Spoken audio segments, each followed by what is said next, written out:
दोस्तों, स्वागत हमारी आज की नई वीडियो में। आज के इस वीडियो में हम पढ़ेंगे क्लास 12 फिजिक्स के फर्स्ट चैप्टर का एक और मोस्ट इम्पोर्टेंट डेरिवेशन। डेरिवेशन है वैद्युत द्विध्रुव के कारण निरक्षीय स्थिति में विद्युत क्षेत्र की तीव्रता। पिछली वीडियो में हमने पढ़ा था अक्षीय स्थिति में विद्युत क्षेत्र की तीव्रता, और आज की इस वीडियो में हम पढ़ेंगे निरक्षीय स्थिति में विद्युत क्षेत्र की तीव्रता। और ये दोनों ही डेरिवेशन मोस्ट इम्पोर्टेंट है, एग्जाम में पूछ लिए जाते हैं, तो इन्हें स्टार बना लीजिए क्योंकि ये बोर्ड एग्जाम में पूछे ही जाते हैं।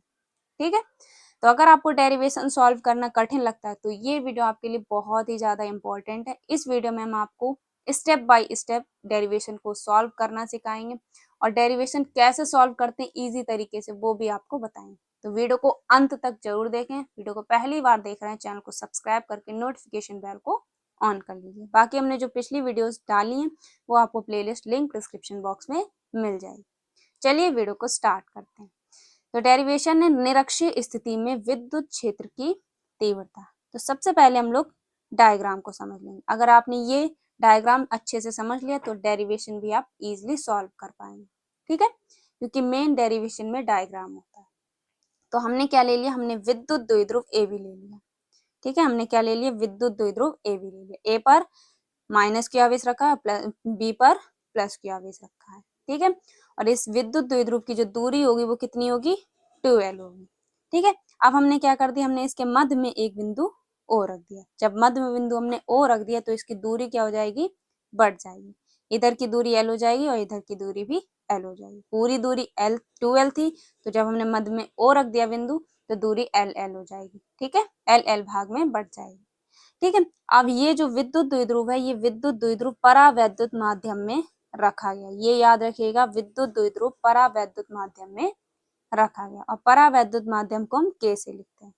ठीक है, इतना आपको समझ में आ गया होगा। अब यहाँ पर मध्य बिंदु O से निरक्षीय स्थिति में, जब हमने अक्षीय स्थिति में डेरिवेशन पढ़ा था, अगर आपने देखा होगा वीडियो तो आपको पता होगा। अक्षीय स्थिति में जब हमने पढ़ा था तो इसमें हमने अक्षीय स्थिति में इधर साइड में निकाला। तो मध्य बिंदु O से अक्षीय स्थिति में बिंदु P पर हमें विद्युत क्षेत्र की तीव्रता ज्ञात करनी थी। अब ये डेरिवेशन है निरक्षीय स्थिति में, तो हम इसमें कहाँ निकालेंगे, इसकी जो दिशा होगी वो निरक्षीय होगी। ठीक है, इसकी स्थिति क्या होगी, निरक्षीय होगी। तो बिंदु O से R मीटर की दूरी पर, यहाँ पर क्या है, इसकी जो दूरी है वो R है। तो बिंदु O से निरक्षीय स्थिति में R मीटर की दूरी पर एक बिंदु P है जिस पर हमें विद्युत क्षेत्र की तीव्रता ज्ञात करना है। ठीक है, तो इसी पर हमें विद्युत क्षेत्र की तीव्रता को ज्ञात करना है। ठीक है, इतना आपको समझ में आ गया होगा। अब यहाँ पर क्या करेंगे, बिंदु P को बिंदु A से हम मिला देंगे और इधर भी हम बिंदु B से मिला देंगे। ठीक है, अब यहाँ पे क्या बन गया, अब यहाँ पर ये त्रिभुज बन गया। ठीक है, ये क्या बन गया, त्रिभुज बन गया। अब यहाँ पर लंब दे रखा है और आधार दे रखा है। ठीक है, यहाँ पर ये क्या दे रखा है, आधार क्या दे रखा है, L दे रखा है, और लंब क्या दे रखा है, R दे रखा है। और सामने वाले का मान हमें निकालना है। ये हमने निकाल लिया पहले से ही, पर हम आपको निकाल के भी दिखाते हैं कि ये कैसे निकला। ठीक है, तो लंब और आधार दे रखा है। तो आपने 10th क्लास में पाइथागोरस प्रमेय पढ़ी होगी, तो पाइथागोरस प्रमेय की सहायता से हम निकालेंगे। ठीक है, तो ये सामने वाली जो भुजा है इसे हम लोग बोलते हैं कर्ण। ये है लंब और ये है आधार। तो पाइथागोरस प्रमेय क्या होती है, कर्ण का स्क्वायर बराबर आधार का स्क्वायर प्लस लंब का स्क्वायर। ठीक है, अब तो जो हमें वैल्यू दे रखी है वो हम इसमें लिख लेंगे। आधार क्या दे रखा है, L दे रखा है, तो आधार मतलब L स्क्वायर, प्लस लंब क्या दे रखा है, R दे रखा है, तो R का स्क्वायर। और हमें निकालना क्या है, कर्ण निकालना है। तो स्क्वायर हटाएंगे तो क्या लगेगा, अंडर रूट लगेगा। तो यहाँ पर हमने स्क्वायर हटाया तो क्या लगा, अंडर रूट लग गया। तो यही क्या निकला है, यही कर्ण का मान निकला है। क्या निकला, अंडर रूट में R square plus L square. चाहे आप इसे R स्क्वायर लिख लीजिए पहले, या तो फिर L स्क्वायर लिख लीजिए, कुछ भी लिख लीजिए, इधर उधर हो सकता है। ठीक है, या ऐसे लिख लीजिए या तो आप ऐसे भी लिख सकते हैं। ठीक है, तो वैल्यू क्या निकल के आई, R square plus L square. ठीक है, तो यहाँ पर हमने पाइथागोरस प्रमेय निकाली, लगाई और हमारा कर्ण का मान निकला। ठीक है, अब यहाँ पर ये समझ लीजिए ये क्या है। तो यहाँ पर क्या है, यहाँ पर ये यहाँ पर आपका डायग्राम बनना था। ठीक है, ये हमने आपको अलग से समझा दिया है जिससे कि आपको प्रॉब्लम ना हो। तो यहाँ पर क्या निकालनी है, विद्युत क्षेत्र की तीव्रता निकालनी है। ठीक है, यहाँ पर हमें विद्युत क्षेत्र की तीव्रता निकालनी है। ये चित्र आपका इसमें इस टाइप से बनेगा। यहाँ पर E1 साइन थीटा और यहाँ पर E2 साइन थीटा है। E1 साइन थीटा और E2 साइन थीटा क्या हो जाएंगे, निरस्त हो जाएंगे, क्योंकि इनकी जो दिशा है वो क्या है, विपरीत है। तो विपरीत दिशा में होने के कारण E1 साइन थीटा और E2 साइन थीटा क्या हो जाएंगे, निरस्त हो जाएंगे। और E1 कॉस थीटा और E2 कॉस थीटा समान दिशा में होने के कारण ये क्या हो जाएंगे, जुड़ जाएंगे। तो यहाँ पर बिंदु P पर विद्युत क्षेत्र की तीव्रता के दो घटक होते हैं, ठीक है, दो घटक पाए जाते हैं, ठीक है, जिसमें से E1 sine theta E2 sine theta जो हो जाएंगे विपरीत दिशा में होने के कारण क्या हो जाएंगे, निरस्त हो जाएंगे, मतलब कट जाएंगे। और E1 cos theta E2 cos theta समान दिशा में होने के कारण जुड़ जाएंगे, ठीक है। इतना आपको समझना है। ये चित्र आपका इसमें बनेगा, इसमें थोड़ा ज्यादा कंफ्यूजन हो जाती है, इसलिए हमने अलग से आपको बनाकर दिखाया, ठीक है। तो चित्र आपको अच्छे से समझ में आ गया होगा। अब जो भी हमने आपको डायग्राम में समझाया वही आपको थ्योरी में थोड़ा सा लिख देना है।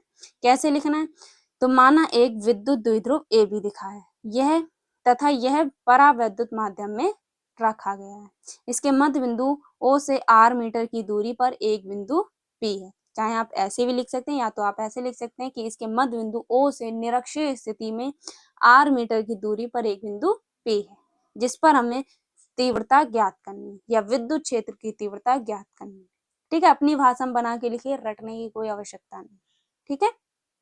इसके लिए हमने क्या करा, तीव्रताओं को दो घटकों में बांटा। यहाँ पर तीव्रताओं को क्या करा, हमने दो घटकों में बांटा, ठीक है। ये क्या था, ये था E1 साइन थीटा और ये E2 साइन थीटा, और ये आपका E1 कॉस थीटा, और यहाँ पर ये जो है वो E2 कॉस थीटा। तो हमने तीव्रताओं को दो घटकों में बांटा, ठीक है। तो तीव्रताओं को हम दो घटकों में बांटते हैं। इसमें जो E1 साइन थीटा और E2 साइन थीटा है वो एक दूसरे से विपरीत होने के कारण क्या हो जाएंगे, निरस्त हो जाएंगे।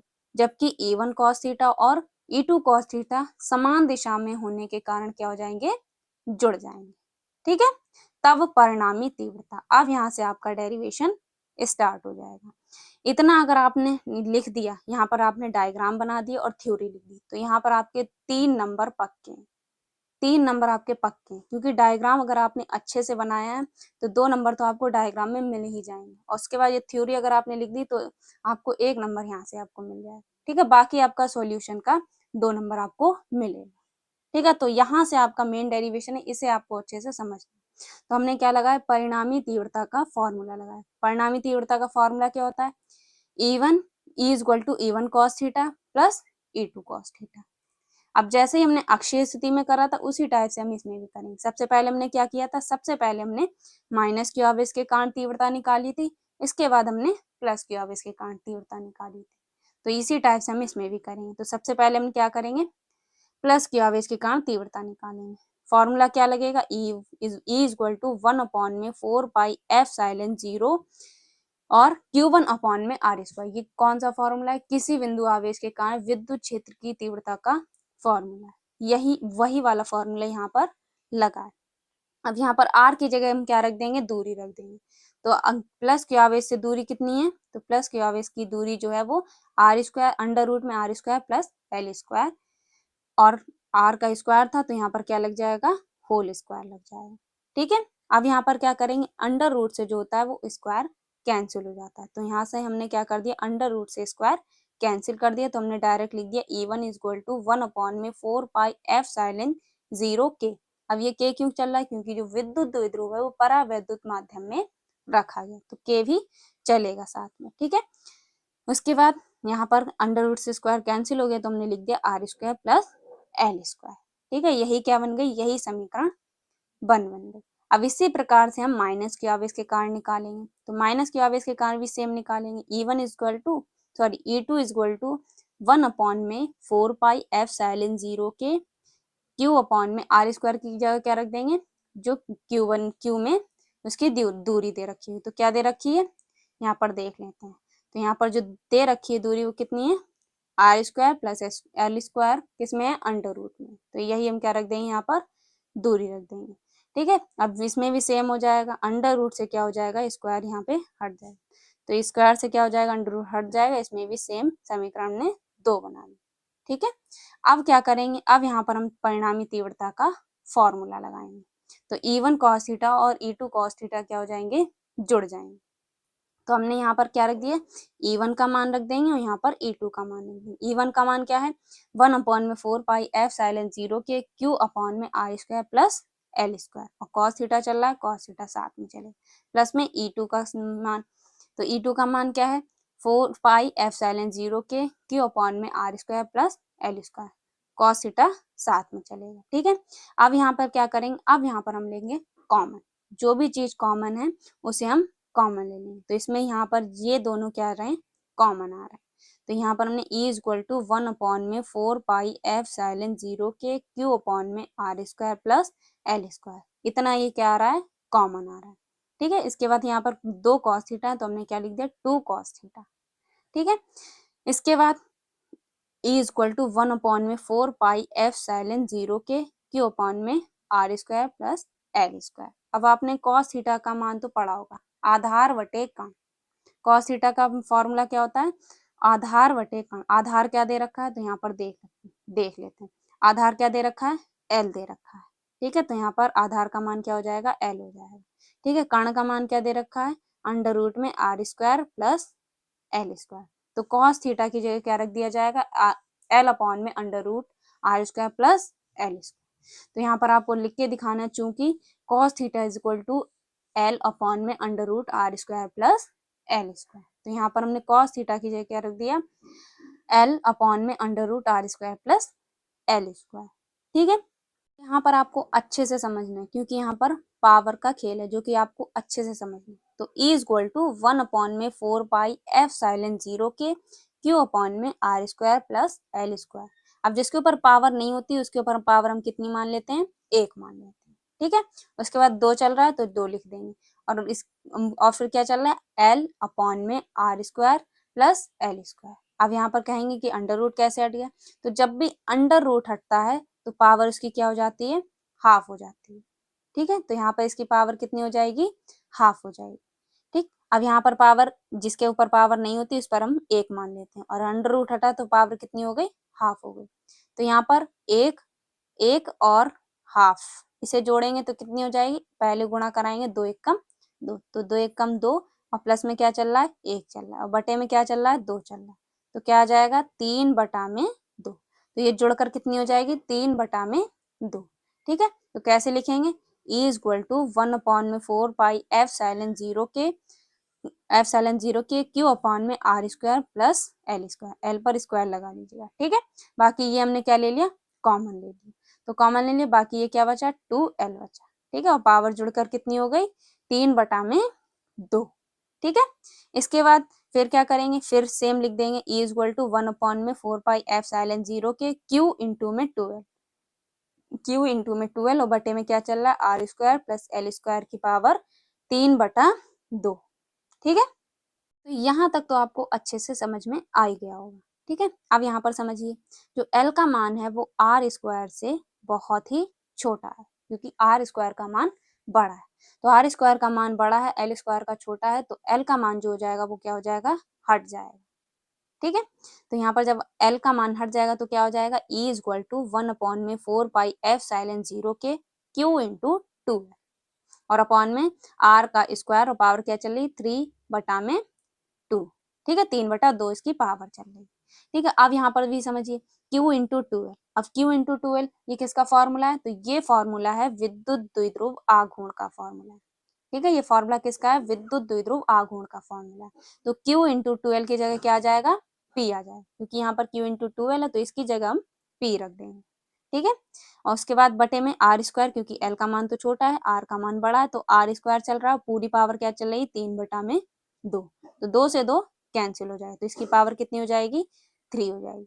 ठीक है, तो यहाँ पर पूरा एग्जैक्ट मान क्या आ जाएगा, E=1/4 पाई f sin 0 के Q इंटू 12 की जगह क्या आ जाएगा, P आ जाएगा, तो P रख दिया, और बटे में R का मान क्या आ जाएगा, R की जो पावर है वो 3 आ जाएगी।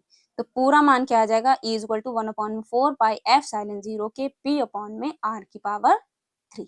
यही क्या है, यही निरक्षीय स्थिति में विद्युत क्षेत्र की तीव्रता का व्यंजक। मोस्ट इंपॉर्टेंट डेरिवेशन, इसे आपको जरूर से जरूर लगाना, और यहाँ पर साइड में आपको लिख के भी दिखाना है कि यहाँ पर जो Q इंटू 2L की जगह क्या रख दिया हमने, P रखा है। ठीक है, तो जो भी मान लिख रहे हैं वो आपको साइड में चूंकि करके लिख के दिखाना है।